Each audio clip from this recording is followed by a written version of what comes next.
نحمده ونصلي ونسلم على رسوله الكريم اما بعد۔ آج آپ حضرات کے سامنے ایک معرکۃ الآراء مسئلے پر گفتگو کرنا مقصود ہے، اور وہ مسئلہ ہے معاوضہ علی التراویح، اجرت علی التراویح، تراویح پر اجرت لینا، معاوضہ لینا، نذرانہ لینا، ہدیہ لینا اور دینا کیسا ہے۔ یہ ایک مختلفی مسئلہ ہے اور اس میں علماء کے مابین دلائل کے اعتبار سے اختلاف ہے۔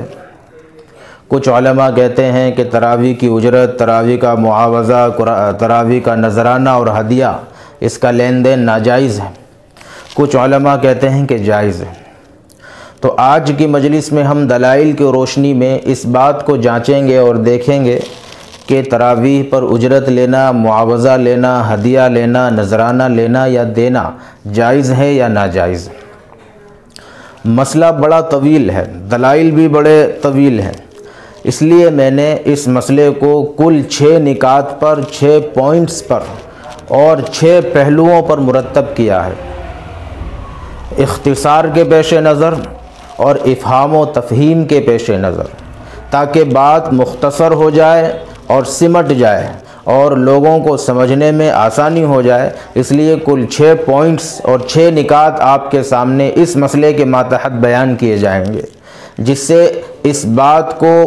واضح کرنے کی اور اس بات کو مفصل اور مدلل طریقے سے آپ حضرات کے سامنے رکھنے کی کوشش کی جائے گی کہ تراویح پر اجرت لینا، تراویح پر ہدیہ لینا جائز ہے یا ناجائز۔ متاخرین فقہا کے اندر بڑے جلیل القدر فقہا اور عصر حاضر کے بھی بڑی معزز، معظم اور علمی شخصیات وہ ہیں جنہوں نے تراویح کی اجرت کو، تراویح کے ہدیے کو، تراویح کے نذرانے کو جائز کہا ہے، اور ان کے اپنے دلائل ہیں۔ اور میرا موقف بھی یہی ہے کہ تراویح پر معاوضہ لینا، تراویح پر اجرت لینا، تراویح پر نذرانہ لینا اور دینا دونوں جائز ہیں۔ اب اس پر دلائل سنیں، 6 پوائنٹس پر، 6 نکات پر۔ پہلا نقطہ کہ دینی کاموں پر اجرت لینا کیسا ہے، اس پر ایک مسلمہ ضابطہ قرآن اور حدیث سے متقدمین یعنی پرانے فقہا نے بیان کر دیا کہ دینی کاموں پر، طاعات پر اور عبادات پر اجرت لینا اور پیسے لینا ناجائز ہے۔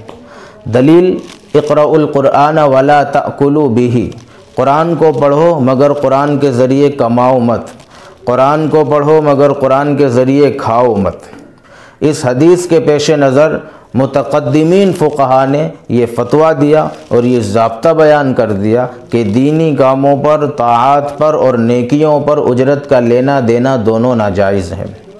مگر جس دور میں یہ فتویٰ دیا گیا اور جس دور میں یہ اصول اور ضابطہ بنایا گیا، یہ وہ دور تھا جب اماموں کے، مدرسین کے، معلمین کے وظائف بیت المال سے جاری ہوتے تھے،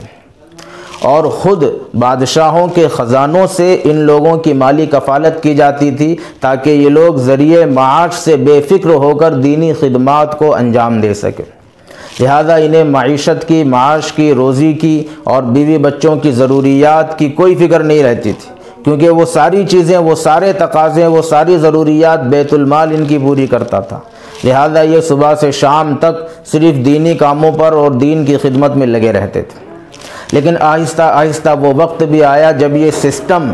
اور یہ نظم بند ہونے لگا اور بیت المال سے ان لوگوں کے وظائف، ان لوگوں کی تنخواہیں اور ان لوگوں کے ہدایہ بند ہونے شروع ہو گئے،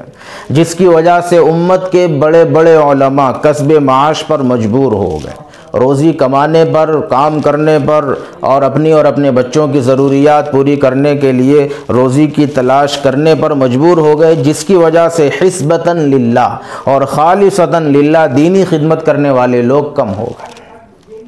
جب یہ مسئلہ ہونے لگا تو پھر متأخرین فقہا نے، بعد کے فقہا نے متقدمین فقہا کے اصول سے چند عبادات کو مستثنیٰ کیا، اور ان عبادات کا استثناء بتدریج ہوا، ایک ساتھ نہیں ہوا۔ سب سے پہلے یہ فتویٰ آیا کہ بھائی تعلیم قرآن پر اجرت لینا جائز، جبکہ متقدمین کا یہ فتویٰ تھا کہ ہر عبادت پر، ہر نیکی پر اجرت ناجائز۔ لیکن جب یہ معاملہ اس طرح سے آ گیا کہ اب لوگ جو ہے وہ کام کرنے پر اور معیشت کی فکر میں مجبور ہو گئے تو متاخرین فقہا نے اس چیز کو دیکھتے ہوئے تعلیم قرآن پر اجرت کے جواز کا فتویٰ دیا اور کہا کہ جو شخص قرآن کی تعلیم دیتا ہے اس کو قرآن کی تعلیم پر پیسے لینا، اجرت لینا، دینا دونوں جائز۔ پھر چند مہینوں کے بعد، چند سالوں کے بعد تعلیم فقہ پر اجرت کے جواز کا فتویٰ صادر ہوا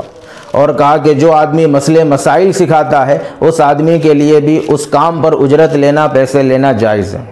پھر چند سالوں کے بعد، بلکہ صدی کے بعد جو فتویٰ صادر ہوا، امامت کے اوپر، اذان کے اوپر، اقامت کے اوپر اور وعظ و نصیحت کے اوپر اجرت کا لینا دینا دونوں جائز۔ یہ چند عبادات ہیں، یہ چند دینی کام ہیں جن پر اجرت کے جواز کا فتویٰ متأخرین فقہا نے دیا۔ اب اس ساری تفصیل سے دو باتیں کھل کے سامنے آئی۔ پہلا ضابطہ بنا الضرورات تبیح المحظورات، کہ ضرورتیں ممنوع چیزوں کو مباح کر دیتی ہیں، جائز کر دیتی ہیں۔ جب جب ضرورتیں پیش آتی گئی، جتنی چیزیں ممنوع تھی، ناجائز تھی، محظور تھی، وہ ساری چیزیں مباح ہوتی چلی گئی، جائز ہوتی چلی گئی۔ لہذا ضرورتیں ممنوع چیزوں کو جائز کر دیتی ہیں، یہ اسی سے ایک ضابطہ بنا۔ اور دوسرا ضابطہ اس سے یہ بنا کہ ضرورت کے مفہوم میں بوقت ضرورت توسع پیدا کیا جا سکتا ہے، ضرورت کے مفہوم میں بوقت ضرورت وسعت پیدا کی جا سکتی ہے۔ جب یہ ضابطہ بن گیا اور اس سے یہ بات سمجھ میں آ گئی کہ ضرورت کا جو مفہوم شروع میں پیدا کیا گیا وہ آخر تک باقی نہیں رہے گا، بلکہ زمانوں کے ادوار کے گزرنے کی وجہ سے جیسے جیسے تقاضے پیدا ہوتے رہیں گے ویسے ویسے ضرورت کے مفہوم میں چیزیں شامل ہوتی رہیں گی۔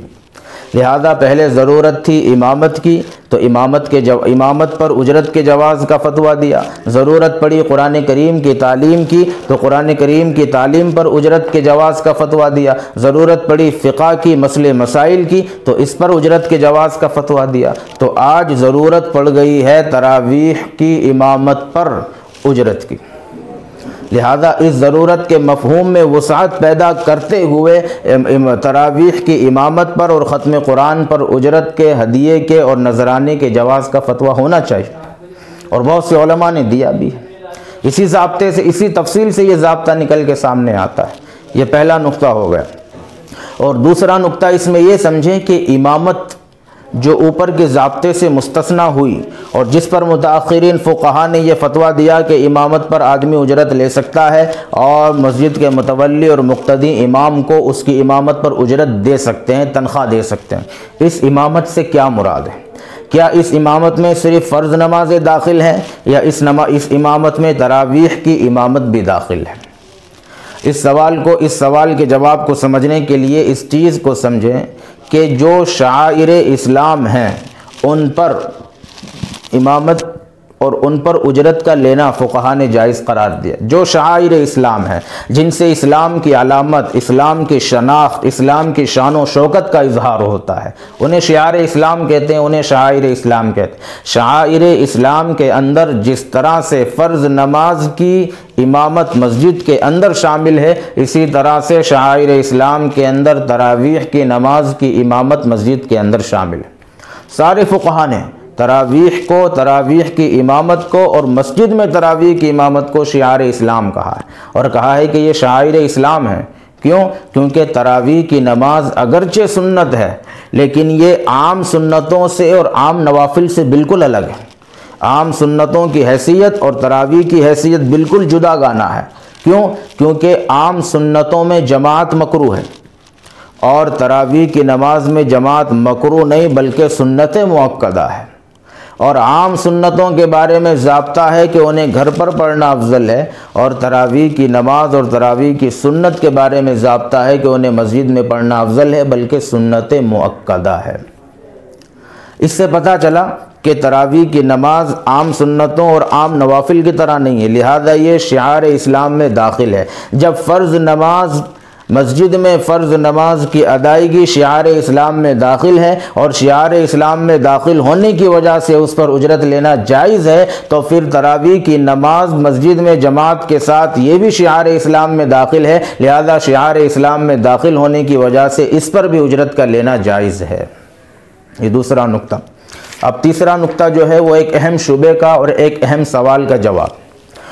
بہت سی کتابوں کے اندر یہ شبہ لکھا گیا ہے اور بہت سے علماء اس شبہ کو اپنے بیانات کے اندر بیان بھی کرتے ہیں، اور وہ شبہ یہ ہے کہ اگر کسی جگہ بغیر اجرت کے اور بغیر پیسوں کے تراویح پڑھانے والا کوئی حافظ یا کوئی آدمی نہ مل سکے تو اس جگہ پر الم تری کیف سے تراویح پڑھا لی جائے،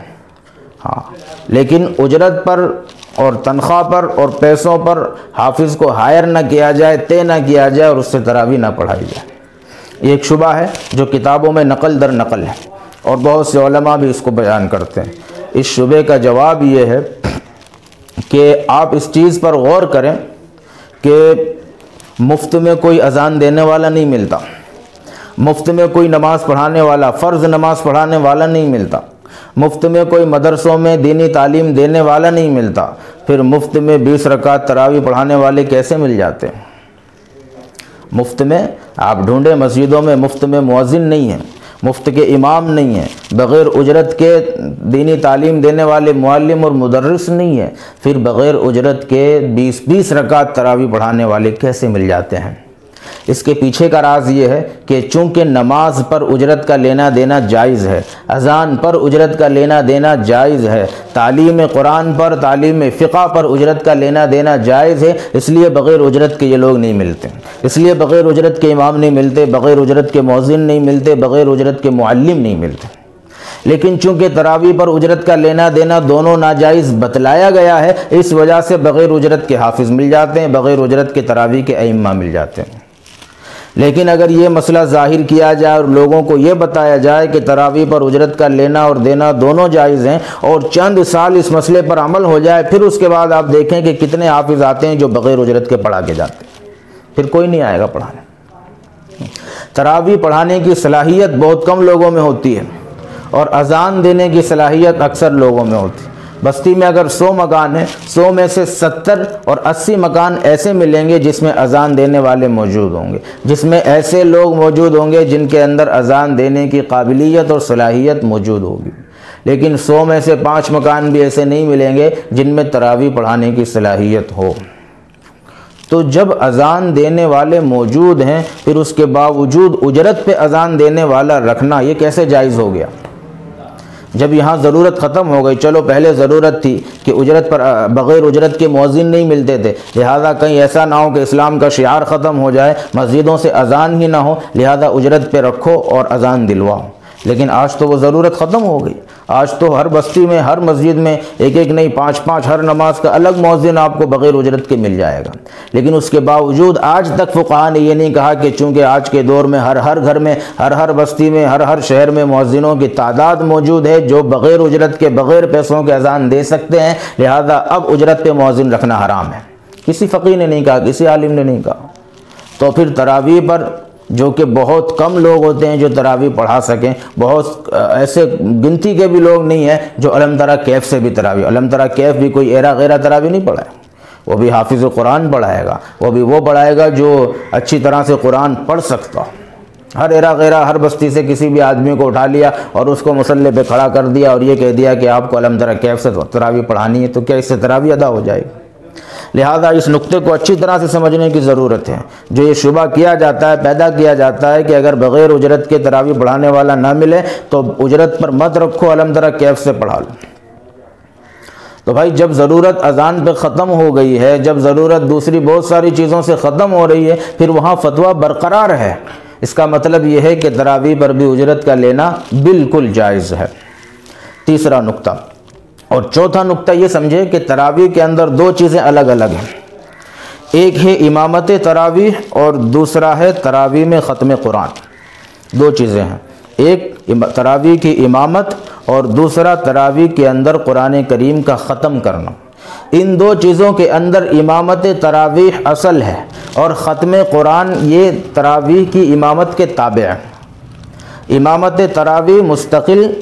مستقل بالذات ہے اور ختم قرآن مستقل بالتبع ہے۔ ختم قرآن تراویح کی امامت کے تابع ہے، کیونکہ تراویح کی امامت بغیر ختم قرآن کے ہو جائے گی، لیکن ختم قرآن کی سنت بغیر تراویح کے نہیں ہوگی۔ اس کا مطلب یہ ہے کہ جو اصل ہے وہ امامت تراویح ہے، ختم قرآن امامت تراویح کے تابع ہے، امامت تراویح کے ضمن میں۔ اجرت جو ہوتی ہے وہ اصل کے مقابل جاتی ہے، تابع کے مقابل نہیں جاتی۔ اجرت کسی بھی چیز کی اصل کے مقابل جائے گی، تابع کے مقابل نہیں جائے گی۔ تو جب یہاں دو چیزیں ہیں، ایک تراویح کی امامت، دوسرا قرآن کریم کا تراویح کے اندر ختم کرنا، ان دو چیزوں میں جو اصل ہوگی اجرت کا رخ اسی کی طرف کیا جائے گا، تابع کی طرف نہیں کیا جائے گا۔ لہذا تراویح کی اجرت کا رخ کیا جائے گا امامت تراویح کی طرف، نہ کہ ختم قرآن کی طرف۔ ختم قرآن پر اجرت کا لینا اور دینا سارے فقہا متفق ہیں کہ ناجائز، سارے فقہا، کہ قرآن کریم پر اجرت نہیں لی جائے گی، قرآن کے ختم پر بھی نہیں لی جائے گی۔ لیکن تراویح میں جو قرآن کریم کے ختم پر اجرت لی جاتی ہے یا معاوضہ لیا جاتا ہے یا ہدیوں کا لین دین ہوتا ہے، وہ امامت تراویح کے بدلے میں ہوتا ہے، نہ کہ ختم قرآن کے بدلے میں۔ لہذا یہ کہہ کے اجرت دی جائے گی اور لی جائے گی کہ ہم آپ کو پیسے اس لیے دے رہے ہیں کہ آپ نے تراویح کی امامت کرائی ہے، آپ نے تراویح کی نماز پڑھائی ہے، اس لیے نہیں دے رہے ہیں کہ آپ نے تراویح میں قرآن کریم کو ختم کیا ہے یا قرآن کریم کو مکمل کیا ہے۔ اس روح سے اجرت کا لینا دینا بالکل جائز ہو گیا،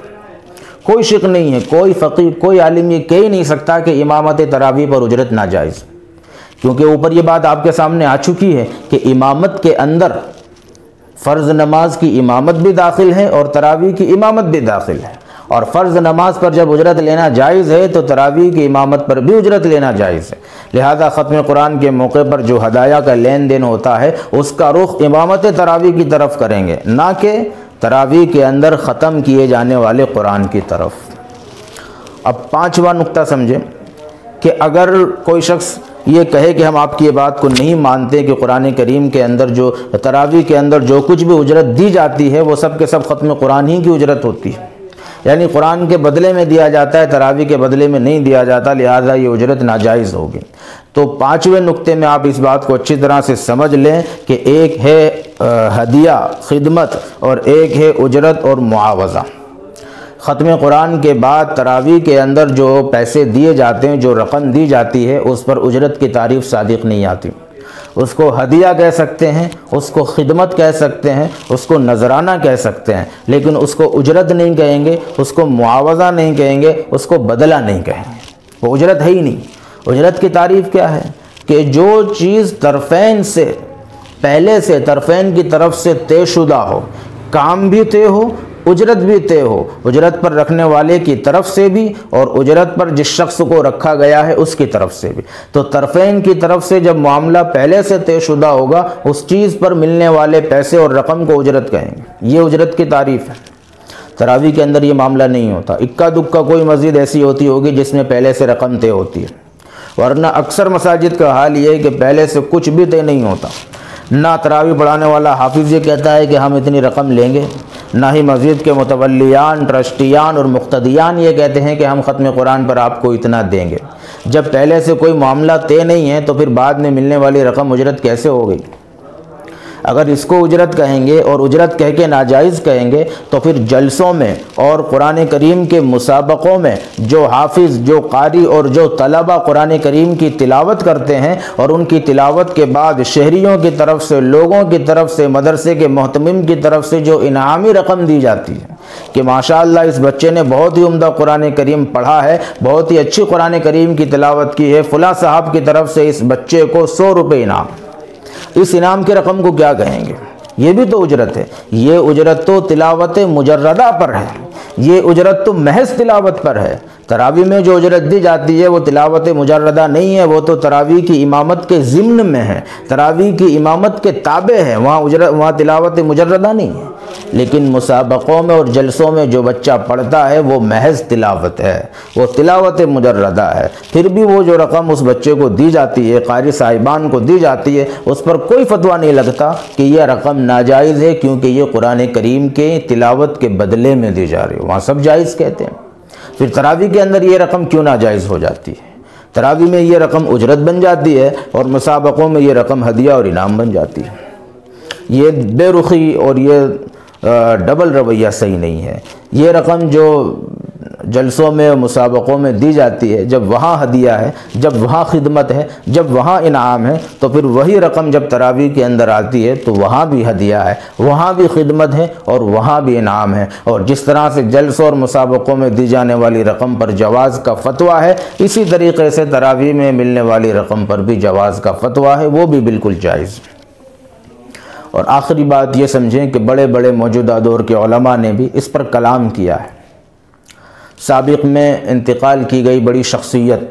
دارالعلوم دیوبند کے سابق شیخ الحدیث و صدر مدرس حضرت مفتی سعید احمد صاحب پالنپوری نور اللہ مرقدہ سے کسی شخص نے اس بارے میں سوال کیا کہ حضرت تراویح پر اجرت کا دینا لینا کیسا ہے؟ تو حضرت نے جواب دیا کہ بالکل جائز ہے، تراویح پر ہدیہ لینا اور دینا بالکل جائز ہے، لیکن دیتا کوئی نہیں ہے۔ اور یہ سوال پوچھتا وہی ہے جس کو دینا نہیں ہے یا جس کی دینے کی نیت نہیں ہے، یہ حضرت کا جملہ ہے۔ اور پاکستان کے بڑے عالم حضرت مولانا محمد الیاس گھمن صاحب دامت برکاتہم العالیہ، جو وکیل احناف ہے، جو متکلم اسلام ہیں، جو دلائل کے شہنشاہ ہیں، وہ خود یہ کہتے ہیں کہ بھائی جب تراویح مکمل ہو جائے، تراویح ختم ہو جائے تو لوگوں امام کی اور تراویح پڑھانے والے حافظ کی خدمت کرو، ان کو نذرانے دو، ان کو ہدیے اور تحفے دو، اور اس حال میں ان کو رخصت کرو کہ جب وہ گھر جائیں تو اپنی بیوی بچوں کی اور اپنے گھر بار کی تمام ضروریات، عید کی تمام خوشیوں کو لے کر کے پہنچے اور عید کی تمام خوشیوں میں پورے گھر والوں کو شریک کر سکے۔ یہ مولانا الیاس گھمن صاحب کا بیان ہے اور یہ ان کی باتیں ہیں۔ پاکستان کی بڑی شخصیت حضرت مفتی احمد ظہر ولی خان صاحب رحمۃ اللہ علیہ، جن کا گزشتہ سال انتقال ہو گیا، وہ تو اس مسئلے میں بڑے شدت پسند تھے، یہاں تک کہتے تھے کہ موجودہ دور میں تراویح کی اجرت کا لینا اور دینا دونوں واجب کے درجے میں، اگر کوئی حافظ نہیں لیتا واجب چھوڑنے کا گناہ کرتا ہے، کوئی مقتدی نہیں دیتا واجب چھوڑنے کا گناہ کرتا ہے۔ حالانکہ ان کی نیت یہ نہیں تھی، لیکن وہ کہنا یہ چاہتے تھے کہ موجودہ دور میں حفاظ پر، ائمہ پر اور تراویح پڑھانے والوں پر جو ظلم و ستم ہوتا ہے